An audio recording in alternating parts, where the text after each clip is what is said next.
السلام علیکم۔ آج کا ہمارا موضوع ہے علم البیان، جس کی 3 اصطلاحات ہیں اور اس میں سے 5 نمبر کا پیپر بنتا ہے۔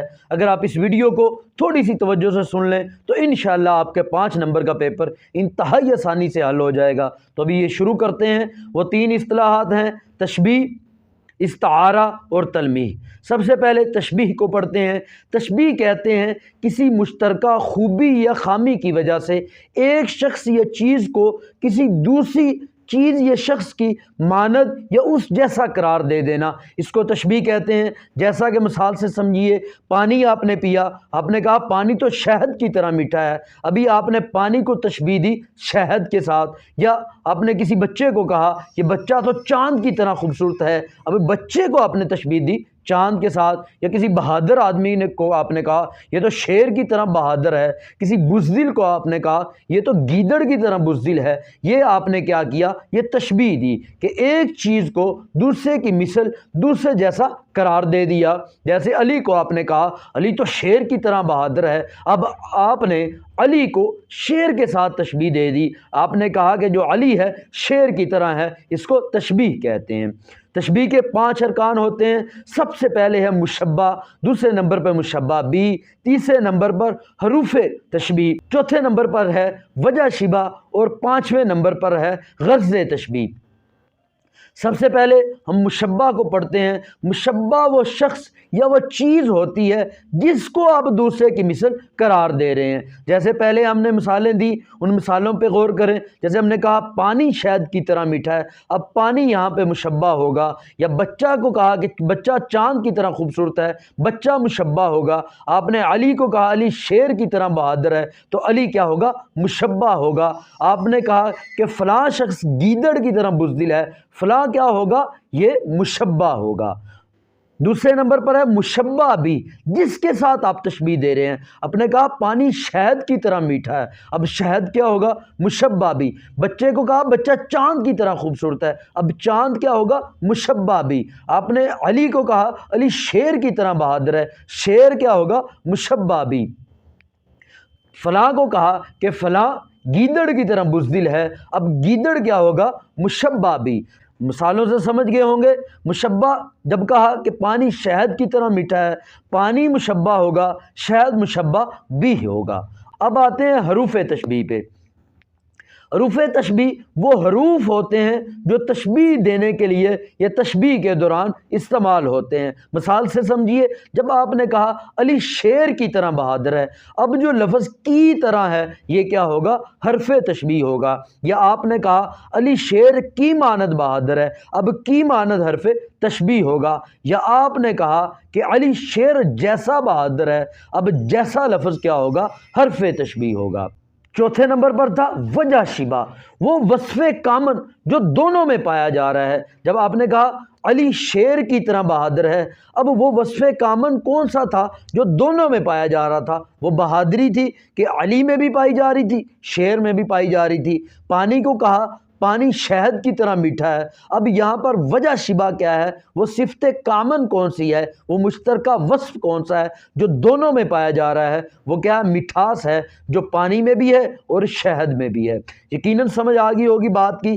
وجہ شبہ کہتے ہیں وہ وصف کامن، وہ خاص صفت جو دونوں میں پائی جا رہی ہے، وہ خامی بھی ہو سکتی ہے، خوبی بھی۔ جب آپ نے کہا کہ وہ گیدڑ کی طرح بزدل ہے، اب یہاں پہ وجہ شبہ کیا ہوگی؟ بزدلی ہوگی، یہ ایک خامی ہے۔ یقیناً سمجھ گئے ہوں گے۔ وجہ شبہ ہوتی ہے وہ وصف کامن جو دونوں میں پایا جا رہا ہے، وہ مشترکہ صفت جو دونوں میں پائی جا رہی ہے۔ اور 5ویں نمبر پر ہے غرض تشبیہ۔ ریزن کیا ہے؟ مقصد کیا ہے آپ کا تشبیہ دینے کا؟ آپ کیوں تشبیہ دینا چاہتے ہیں؟ جب آپ نے کہا علی شیر کی طرح بہادر ہے، یہاں پر غرض تشبیہ بہادری کو ظاہر کرنا ہوگا۔ جب آپ نے بچے کو کہا بچہ چاند کی طرح خوبصورت ہے، یہاں پر غرض تشبیہ، مقصد تشبیہ کیا تھا؟ بچے کی خوبصورتی کو ظاہر کرنا۔ جب کہا پانی شہد کی طرح میٹھا ہے، اب یہاں پر غرض تشبیہ کیا تھا؟ پانی کی مٹھاس کو ظاہر کرنا۔ ان دونوں ارکان میں وجہ شبہ اور غرض تشبیہ میں بالکل تھوڑا سا فرق ہے۔ وجہ شبہ وہ وصف کامن، وہ خاص صفت جو دونوں میں پائی جاتی ہے، وہ ہوتی ہے جس طرح میں نے مثال بھی دی علی شیر کی طرح بہادر ہے۔ اب جو بہادری ہے، صرف لفظ بہادری، اس کو آپ کیا کہیں گے؟ وجہ شبہ، غرض کہتے ہیں مقصد کو، وجہ کیا ہے آپ کیوں تشبیہ دے رہے ہیں، وہ ہوگا بہادری کو ظاہر کرنا۔ یہ ساری مثالوں میں ایک بار دہرا دیتا ہوں وجہ شبہ اور غرض شبہ کو۔ بچہ چاند کی طرح خوبصورت ہے، اس میں وجہ شبہ خوبصورتی ہے اور غرض شبہ خوبصورتی کو ظاہر کرنا ہے۔ اور جب کہا پانی شہد کی طرح میٹھا ہے، یہاں پر وجہ شبہ مٹھاس ہے اور غرض کیا ہے، مٹھاس کو ظاہر کرنا۔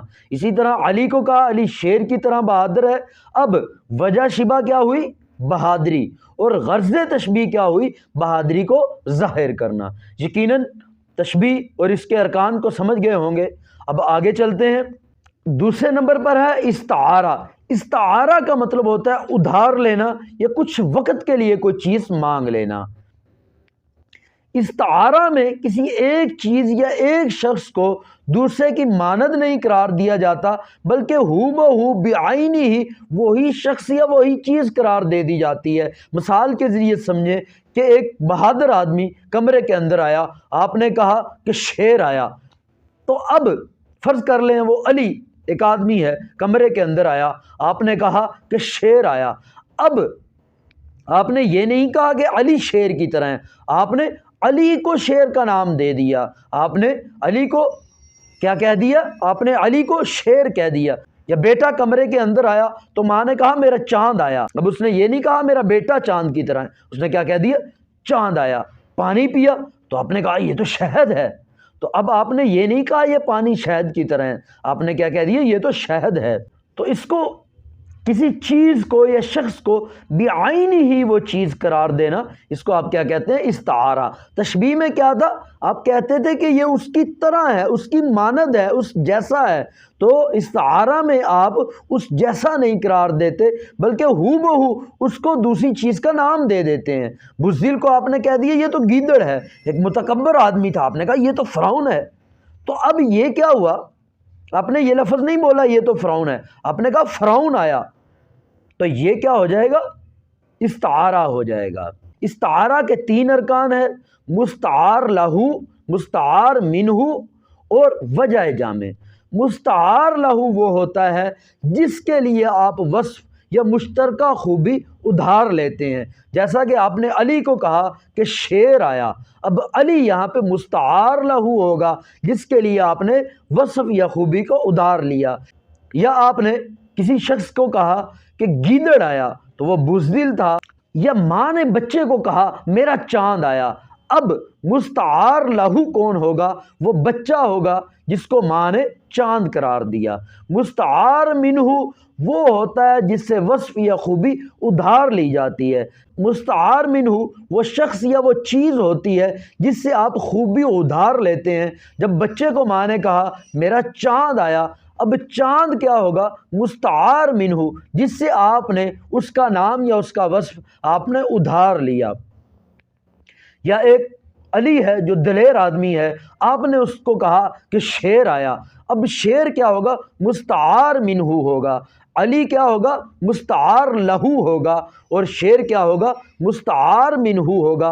اور وجہ جامع وہ وصف کامن، وہ مشترکہ صفت جو دونوں میں پائی جا رہی ہے، علی میں بھی پائی جا رہی ہے، شیر میں بھی پائی جا رہی ہے، وہ کیا ہے، بہادری۔ یا کوئی بزدل آدمی آیا، آپ نے کہا گیدڑ آ گیا ہے، تو اب یہاں پہ وجہ جامع کیا ہوگی، بزدلی ہوگی جو دونوں میں پائی جا رہی ہے۔ یا آپ نے پانی پیا، آپ نے کہا آج تو شہد پیا ہے، تو اب یہاں پہ وجہ جامع وہ مٹھاس ہوگی جو پانی میں بھی پائی جا رہی ہے اور شہد میں بھی پائی جا رہی ہے۔ یقیناً تشبیہ کو بھی اور استعارہ کو بھی سمجھ گئے ہوں گے۔ ایک بار پھر سمجھا دیتا ہوں، تشبیہ میں ایک چیز کو دوسرے کی مانند قرار دیا جاتا ہے، جبکہ استعارہ میں مانند نہیں قرار دیا جاتا بلکہ ہو بہو وہی چیز قرار دے دی جاتی ہے۔ تیسرے نمبر پر ہے تلمیح۔